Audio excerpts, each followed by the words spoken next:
Hello guys, MonkeyBot here, and I wanted to continue the conversation that we started last week about the Realms of Chaos and start moving into how it would work as an endgame crisis. If you haven't seen my previous video about the Realms of Chaos, I do recommend watching that video before continuing on in this video, because we do touch on a lot of subjects that we've already speculated on. So if you haven't watched that video yet, I do highly recommend watching it. Otherwise, this video is going to be a little bit confusing. To watch that video, it will be in the top corner there now. So just click on that link and come back to this video when you are done. So moving on, endgame crisis. So I want to start talking about the endgame crises a little bit before moving on, because at the moment in Total War Warhammer 3, all of the endgame crises are a little bit boring, to be honest, and they definitely do need to be spiced up a little bit. I don't want to just have to deal with mass armies over and over and over again. I want there to be layers to the endgame crisis. I don't want to just have to defeat the whole faction just for the endgame crisis to finish. There needs to be layers, there needs to be an objective to go for, and there needs to be something unique about every single race's endgame crisis, apart from just having loads of armies. Out of all of the endgame crises, I think Skaven would probably be one of my favorites, just because you've got that 2 levels to it. You've got the first wave where loads of undercities are spawned in, and there's a few armies, but nothing too crazy. And then the second one where everything just goes absolutely crazy and you have to just kill everything. But again, it is just spawning masses of armies, but it's better than the others, I would say. So that being said, you kind of get an idea of where the inspiration for this chaos invasion is going to come from. If you are enjoying this kind of content, please don't forget to like and subscribe to the channel and hit the notification bell for any future videos coming in. And let's jump straight into the end times. So there's actually going to be 5 different versions of this endgame crisis, one for each of the chaos gods, and then a unified, undivided, proper end time scenario. The 4 mono god endgame crises are gonna play out the exact same way, just with the different god, but then the undivided one is gonna have that little extra punch that you need to push through and overcome, and will definitely be the most challenging out of the 5 endgame crises that I'll be explaining today. So I want to start talking about the mono god side of the chaos invasion. So this is the 4 individual chaos invasions that will be represented by one of the 4 chaos gods. I'm going to be talking about it under the Nurgle perspective, but just translate them to the other chaos gods. They're going to be acting the exact same way. So at the start of the mono god chaos invasions are going to start the same way as all of the other endgame crises, and they're just going to start spawning loads of armies. So with Nurgle, you're going to have Epidemius, Tamacon, and Kugath just spew out loads of armies and start attacking the settlements around them. I do think the Warriors of Chaos will also be involved in the mono god crisis, particularly in the mono god chaos factions. So for Nurgle, you're going to have Festus the Leech Lord over here. Azazel's going to be for Slaanesh. You're going to have Valkyr for Khorne, and then Village over here for Tzeentch. I would like Sigvald to be involved in the Slaanesh one, but because Creative Assembly implemented him so weirdly and he can actually take all of the mono god units, it seems a little bit weird. But if he was pure mono god, of course I'd like to add him into the Slaanesh one. I would also like to see the Norscan vassals spew out loads of armies. Also, I think having multiple factions being involved in endgame crises definitely makes things a lot more interesting. So that's all of the factions that are vassalized to the Warriors of Chaos. I think for Festus, just giving them the scaling as the vassal during the endgame crisis would be okay for me. Because he's the only Warriors of Chaos that doesn't start with a true vassal, but I do think for the endgame crisis he definitely does need one. If any of the factions are wiped out before the endgame crisis is triggered, they will be revived with a load of armies as well as their vassal, so all of the factions, even if they have been wiped out, will be revived for the endgame crisis. The only other faction that should spawn out loads of armies will be the AI faction within the Realms of Chaos itself. So the idea of this is that the Monogod faction has finally won the great game, has become so powerful that he can now overthrow the other Chaos Gods. So for Nurgle, in Nurgle's Garden, he will start spawning loads of armies and start taking all of the territories from the other 3 realms, and then building up his armies ready for the next step of the invasion. One of the biggest problems I have with the current endgame crisis is that depending on the faction I'm playing, I may not actually have a chance to interact with them. So for example, if I'm playing as one of the Cathay factions over in Cathay over here, and the Tomb King endgame crisis was triggered, I will likely not see the endgame crisis for a good 50 to 100 turns. And it just doesn't make it feel like a world-ending threat if I'm not actually there to fight it. So I need a solution for the entire world to be involved in this. And it definitely comes down to corruption, and I want to introduce a mechanic that was introduced from Warhammer 2. So for those of you that remember Warhammer 2, particularly the end of the life cycle of Warhammer 2, there was an update to the Chaos Invasion where every time the Warriors of Chaos raised a settlement, the corruption for the entire world would go up by 1%. I do think this is a way that we could use that mechanic and implement it into this monogod mechanic. I don't think it should be raised settlements anymore now that the Warriors of Chaos are not a horde faction, and the monogods are definitely not a horde faction. It should just be occupied settlements. So for every settlement occupied by a Nurgle faction, that could be part of the endgame crisis, or an AI faction over here, the world corruption would go up by 1%. This can obviously be countered by Untainted, so don't worry, the whole world is not going to go crazy very quickly. You will be able to counter it with your Untainted anti-corruption, if you like, to balance this out. And now, if you haven't watched my previous video, things will start to get a little bit confusing from here.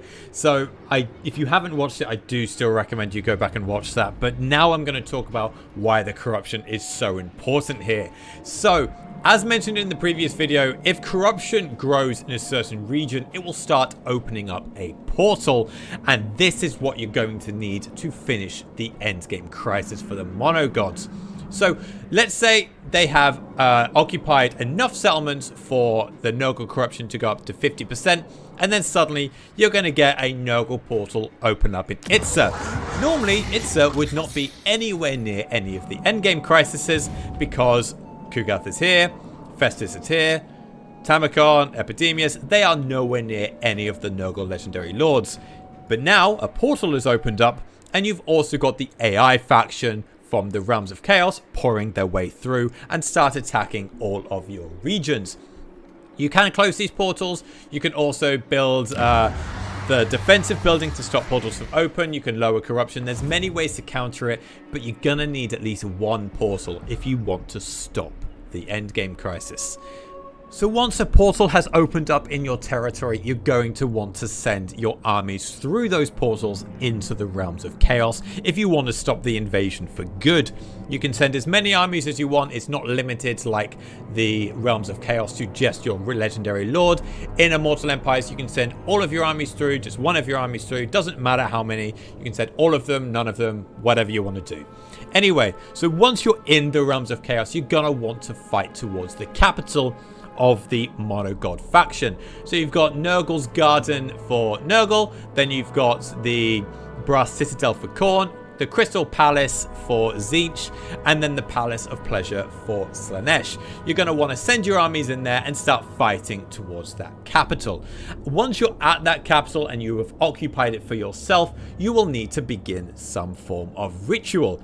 Now, I want to take inspiration from the Dwarfs update over here.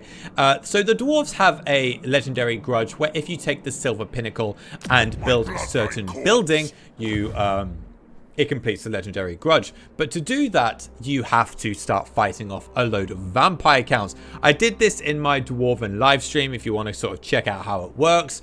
But yes, you start building a building, and while that building is constructing, you will have a load of vampiric armies spawning around it and trying to retake the Silver Pinnacle. This is going to be the exact same thing for the Realms of Chaos over here, except on a much harder level. So you go and take the capital over here. Loads of armies will still be spawning around you. You'll obviously have the faction to deal with itself, and they'll all start attacking the Nurgle's Garden over here until you have completed the ritual. And once you've completed the ritual, that is it. That is the end of the endgame crises. All of your armies will then teleport back to where they came from. all of the portals will be closed for good. There'll be no more access to the realms of chaos, and all of the demon factions will start banishing back to the realms for good, locking out all of Nurgle's armies completely, and the corruption for the world will start to lower, and the world will then be at peace again. Now, there is one more thing I want to talk about, and that is to do with the AI. So it's a little bit of a long shot. I'm not entirely sure if Creative Assembly will be able to do this, but I want the AI to also be involved in this endgame crisis. So, for example, if I was playing as Itza, I don't want to just have to rely on myself to go and fight my way through the realms of chaos. The High Elves should be using those portals as well to enter into the realms of chaos and go and attempt to start those rituals for themselves. It needs to feel like a big grand war where the whole world is fighting against chaos. I don't want it just to feel like the player is doing all of the work. The AI needs to be involved as well. That would make it so much more interesting, so much more thematic, and a lot more enjoyable. But like I said, that will be an AI issue. I'm not really sure how CA is going to handle that. So now I think it's time to start talking about the undivided chaos invasion and the true end time scenario. And Archaon needs to start feeling like a true Ever-Chosen again. So this one, if you thought the last one was epic, this one's going to get crazy. So if we want this to feel like a true end time scenario, we really need to involve all of the chaos factions in the game. And that includes the Beastmen. So the Beastmen, I don't think are going to get their own endgame crisis. It's a very weird faction how an endgame crisis would work for them. So I wanted to implement them here in the end time scenario, but I really think it's an appropriate place to put them. So in lore, the Warriors of Chaos treat Beastmen as cannon fodder, essentially. They just throw them in first, get them killed. They try and weaken the enemy as much as possible before the Warriors of Chaos push in on their invasion. So I wanted to use that inspiration here, and this is how it's going to work. So Beastmen are going to spawn absolutely everywhere. You're not going to have like big clumps in certain locations. You're going to have like 2 or 3 armies in Reichland, 2 or 3 armies in Bretonia, 2 or 3 armies in Ulthuan, and so on and so forth. You're going to just have a few Beastmen armies spawn here and there, but these are going to be true, strong, endgame level Beastmen who can definitely deal out a good amount of damage. So they're not going to wipe out your faction, but they're definitely going to weaken you a lot. They're going to raise some territories. They're going to take out some of your stronger settlements, but they're not going to be enough to hold up a true challenge. They're just there to weaken you before the true end time starts. So this is going to happen for the first 10 turns or so, and then the second wave is going to start. So once the Beastmen have softened up the world, it's time for the true end time scenario to start. And that's where Archaon becomes the true Ever-Chosen, and this is where things get a little bit wild. So at the beginning of the second stage of the end times, he will start confederating all of the Warriors of Chaos throughout the entire map. That includes the ones that have been defeated recently. So if Azazel was wiped out by Kislev, he will respawn in this location with a load of armies surrounding him and then immediately confederate with Archaon.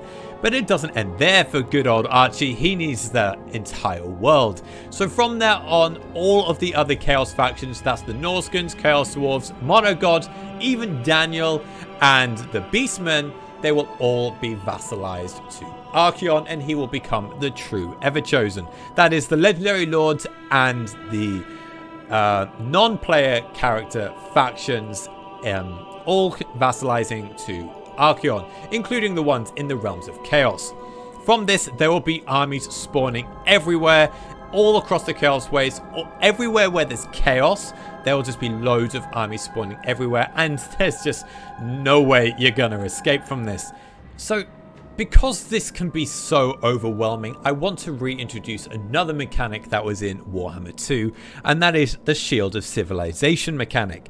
So for those of you that don't remember the Shield of Civilization or never played Warhammer 2, it was a very simple mechanic, but all it did was improve the relationships between all of the Order-Tide factions. So the Dwarfs and the High Elves wouldn't be going to war with each other. The Lizardmen and the High Elves wouldn't be going to war against each other. The High Elves tend to go to war with everyone, but yes, this mechanic will stop those wars from happening and allow them to ally up and start focusing on the true threat of chaos.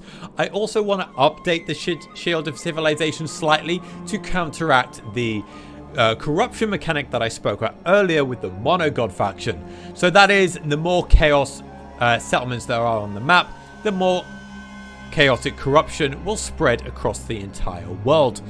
I do want the Shield of Civilization to be the counter to that.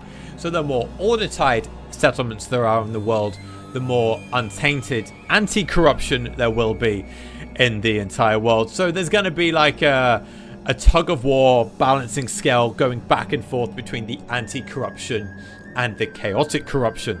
But we still need that chaotic corruption in the game so we can teleport to the realms of chaos. So from that point is going to work the same way as it did for the Mono-God factions. The portals will start opening throughout the world. You need to then go through these portals and then go to the realms of chaos. But now this time you've got to do 4 separate rituals for all 4 of the chaos gods. So you need to go to Kugath's garden, or not Kugath, Nurgle's garden. You need to go to the Brass Citadel, the Crystal Palace, and then the Palace of Pleasure. And you need to do the 4 rituals for all 4 gods, defeating constant waves of armies while defending your territories back at home. Hopefully, the AI Order-Tide factions will also come in and help you with this. But that's if CA can get the AI to do that properly. But then once you have defeated each ritual, so the Nurgle portals will start to close, and then the Khorne portals, the Tzeentch portals, and then finally the Slaanesh portals, or whatever order you choose to do them in. But then once all 4 portals are closed, every portal on the entire map will disappear.